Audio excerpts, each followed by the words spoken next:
В большинстве городов нашей необъятной родины зимой выпадает снег, образуя смягчающий настил. И кроме того, мы сами одеты в толстые пуховики и теплые шапки. Да и скорости передвижения на моноколесе по морозу, как правило, ниже. Все это создает иллюзию того, что зимой падать безопаснее, а значит и защитная экипировка не так важна, как летом. Увы, это не совсем так. Давайте разберемся, почему.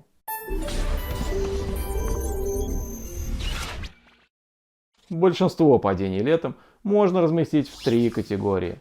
Не заметил, продавил, выпендрился. И то, как правило, один. Это райдер, летящий вперед на перегонки со своим колесом.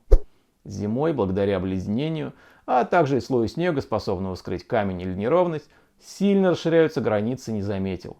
И кроме того, добавляются еще две.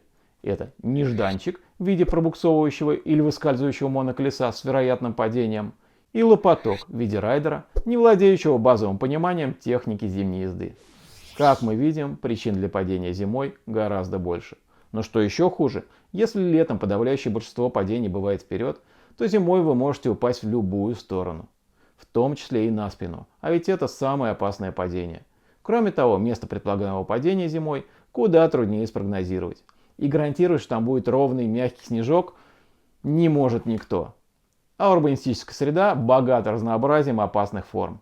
И никакой пуховик или шапка тут уже не спасут. Надеюсь, я был достаточно убедителен, чтобы стало понятно, защита зимой важна не менее, чем летом. Зимняя экипировка должна выполнять две функции. Защищать райдера от повреждений и от холода. С первым все просто. В целом можно использовать летнюю экипировку. Это, как правило, наколенники, налокотники, или моточерепаха, в моем случае, защита запястий и шлем. Как все это правильно выбрать, я рассказываю в отдельном ролике. Ссылка в правом верхнем углу. И да, если вы там ничего не видите, значит ролик еще не вышел. Отличие от летнего варианта лишь в том, что зимой вся экипировка, кроме защиты запястий, ну и конечно же шлема, надевается, как правило, под верхнюю одежду.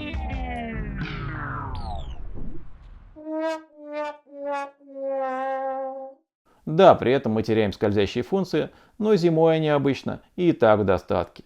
И еще, в силу роста вероятности падения назад и на бок, стоит рассмотреть защиту спины, копчика и таза. И об этом я расскажу чуть позднее.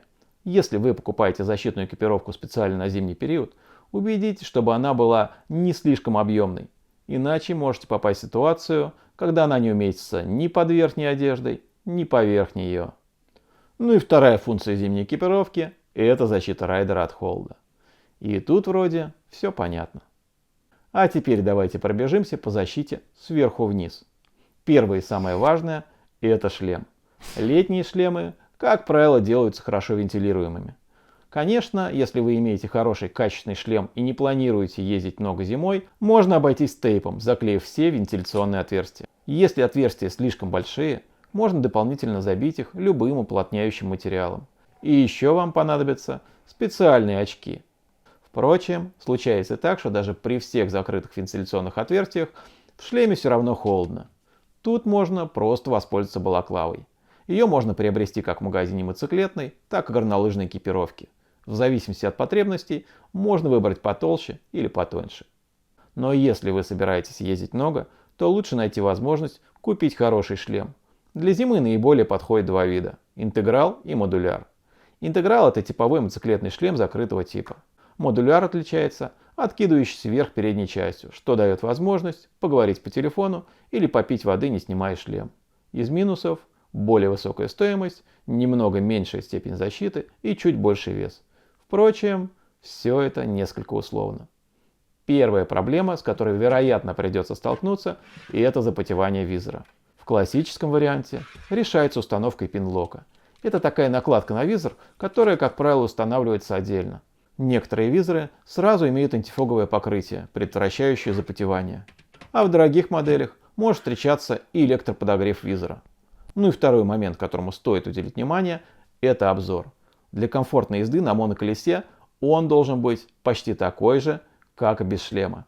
Но часто у мотоциклетных шлемов, ввиду специфики их езды, обзор ощутимо ограничен. Если вы выбираете шлем для моноколеса, то от таких моделей лучше отказаться. Чем утеплить шею, каждый решает сам. Я на этом сильно останавливаться не буду. Вариантов тут масса. И в описании я приложу несколько. Для утепления туловища и ног рекомендуется использовать термобелье. Вы его без труда найдете в спортивных магазинах. И еще можно взять какую-нибудь горнолыжную кофту, например, на флисовой основе.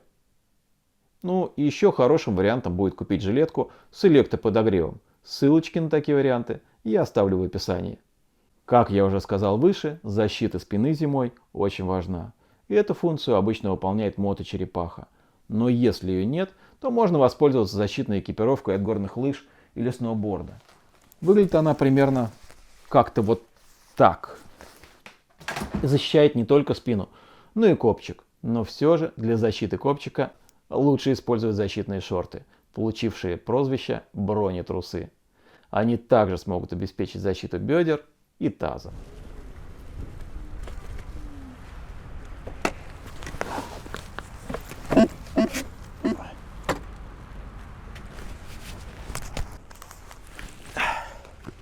Еще от байкеров я перенял вот такую вот сумку-паук. Смотрится стильно, сидит удобно. Есть два кармана, в том числе и потайной карман. Ну и самое главное, при падении она как-никак защищает бедра от повреждений. Конкретно этот экземпляр сшил мой хороший знакомый. Сделан из натуральной кожи. Сшит он очень качественно. Если кому интересно, ссылочку вы найдете в описании. Ну и надо отметить, что вместо защиты спины многие райдеры просто носят рюкзак, зачастую набитый тряпками. Это удобно, практично, потому что можно туда положить какие-то вещи. И, как показало время и опыт, эта защита неплохо работает. Сверху можно использовать теплую мотокуртку. Она, скорее всего, будет непродуваемой, с защитными вставками, но если вы смотрите этот ролик, то у вас ее, скорее всего, нет. И тут вполне можно воспользоваться горнолыжным костюмом. Или если ехать не особо далеко и не слишком быстро, то можно обойтись и повседневной зимней одеждой. Пуховики с электроподогревом тоже встречаются. Пожалуй, главный момент, о котором тут стоит задуматься, это длина. Об этом мало говорят, но очень желательно, чтобы куртка или пуховик прикрывали паховую область. И даже в этом случае, особенно если планируется ехать далеко и быстро, вам может понадобиться использовать дополнительные утепляющие, непродуваемые шорты. Берегите свое здоровье. А вот защита запястий – отдельная тема. Зимой без перчаток просто никак. И при этом перчатки с защитой запястий и желательно слайдерами – штука весьма редкая. Поэтому тут есть два варианта. Первый – это надеть защиту запястий поверх перчаток. Вполне возможно, что для этого потребуются слайдеры большего размера. И второй вариант – это отказаться от слайдеров в пользу зимних мотоперчаток. Ну или горнолыжных. Но второй вариант немного спорный. Приличные модели стоят денег. И при этом функционально они не совсем подходят для характера падений с моноколеса. И да, перчатки можно тоже поискать с электроподогревом. Ну и последнее, что осталось, это обувь. Тут кроме утепления стоит еще две задачи. Хороший зацеп и защита голеностопа. Да, при езде на моноколесе ноги прилично промерзают. Уже хотя бы потому, что стоят на холодных металлических педалях и никак не прикрыты от встречного воздушного потока. А райдер при этом еще и стоит неподвижно. Так что если, несмотря на теплую обувь, ноги все равно ощутимо промерзают, советую рассмотреть покупки носки или стельки с электроподогревом. Ссылки оставлю в описании. Что касается зацепа, то тут просто рекомендуется выбирать обувь с ощутимым рельефом подошвы, чтобы они лучше цеплялись за шипы. И да, шипы, конечно, обязательны.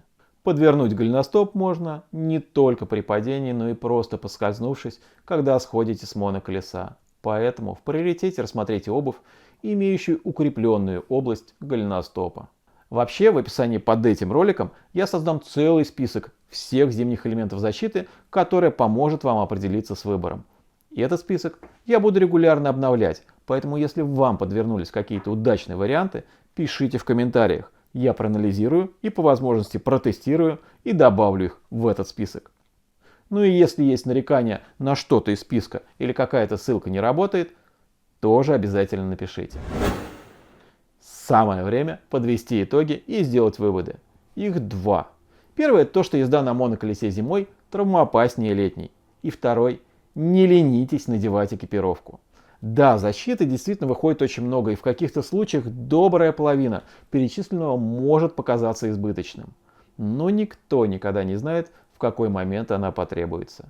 В общем, берегите себя. А на этом по зимней экипировке у меня вроде бы все. И если выпуск имеет какие-то недочеты или наоборот вам понравился, обязательно об этом дайте знать в комментариях. Ведь только ваша обратная связь дает мне силы на создание новых выпусков, а Ютубу понимание, годный это контент или так себе. И не забудьте отправить этот ролик друзьям-моноколесникам. Кто знает, возможно, спустя некоторое время они скажут вам за него спасибо. А я тем временем отправляюсь готовить выпуск по особенностям зимней эксплуатации, который должен выйти где-то пару месяцев назад. Анатолич, чертово колесо, до скорого!